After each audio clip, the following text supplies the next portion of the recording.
সংবিধানের কিছু সংস্কার, প্রধানমন্ত্রী রাষ্ট্রপতির ক্ষমতার মধ্যে ভারসাম্য, দুর্নীতি দমন কমিশন, অনেক ইম্পর্টেন্ট এখানে আছে, জুডিশিয়ারি, পুলিশ অ্যাডমিনিস্ট্রেশন, রাজনৈতিক দলগুলো প্রস্তাব দিয়েছে, কনসেনসাস কমিশন তারা আবার একটা সুপারিশ দিয়ে এখন দলগুলোকে ঐক্যমতের চেষ্টা করছেন। বাংলাদেশ জামাত ইসলামী এই ঐক্যমত কমিশনের প্রচেষ্টায় নিরলসভাবে তারা সময় দিয়ে যাচ্ছে এবং অবদান রেখে যাচ্ছে এই ঐক্যমতে পৌঁছবার জন্য। আমরা মনে করি কোন ষড়যন্ত্র যেন এই সংস্কার কাজকে বিঘ্ন করতে না পারে। সংস্কার না হলে নির্বাচন সুষ্ঠু হবে না, আর একটা ফ্যাসিবাদের জন্ম হবে।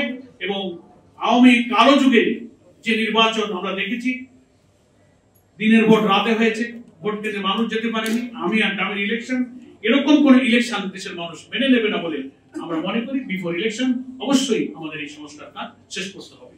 এই দাবি আমাদের জনসভা থেকে উত্থাপিত হবে।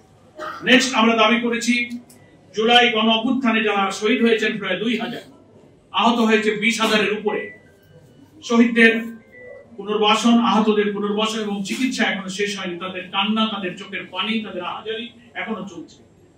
অনেকেই বিদেশে চিকিৎসার জন্য গিয়েছে, বাড়িতে বিনা চিকিৎসা এখনো কষ্ট পাচ্ছে, হাসপাতালে আছে। এই দাবি আমাদের জাতীয় সমাজ থেকে উত্থাপিত হবে। পিআর পদ্ধতিতে জাতীয় নির্বাচনের আয়োজন করার দাবি আমরা প্রথম থেকেই করে আসছি এবং এই দাবিতে ক্রমশ বাংলাদেশের উল্লেখযোগ্য রাজনৈতিক দলগুলো এখন একমত। দু একটা দল তাদের ভিন্ন যুক্তিতে হয়তো দুঃখজনকভাবে এখন রাজি হয়নি। আমরা ওই জাতীয় সমাজ থেকে আহ্বান জানাবো আমাদের প্রপোর্শনাল রিপ্রেজেন্টেশন, সংখ্যানুপাতিক পদ্ধতিতে এই নির্বাচন হলে দেশে কালো টাকা, পেশি শক্তির দৌরাত্ম্য কমবে, মনোনয়ন বাণিজ্য থাকবে না, দক্ষ যোগ্য পার্লামেন্টারিয়ানকে পার্লামেন্টের প্রত্যেকটি দল তাদের সিনিয়র নেতাদেরকে সেখানে মনোনীত করে সংসদে পাঠাতে পারবে, ফলে পার্লামেন্ট একটা কোয়ালিটি পার্লামেন্ট হবে। এই দাবি আমরা এই মহাসমাবেশ থেকে তুলব। এরপরে আমরা প্রবাসী 1 কোটির বেশি ভোটার আছে যারা রুটি রুজি এবং শিক্ষা নানান প্রয়োজনে প্রবাসী অবস্থান করছে।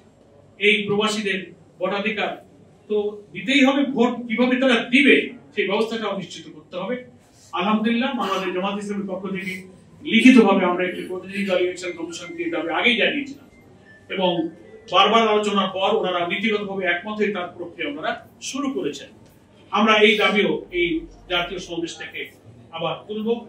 দুর্নীতিমুক্ত ভাবে বাংলাদেশকে বিনির্মাণের ব্যাপারে আমাদের দাবি এই সমাবেশ থেকে উত্থিত হবে। জাতীয় নির্বাচনের পূর্বে স্থানীয় নির্বাচনের যে যুক্তি, যে গ্রহণযোগ্যতা, এটাও আমরা এই মহাসমাবেশে ইনশাআল্লাহ তুলে ধরব।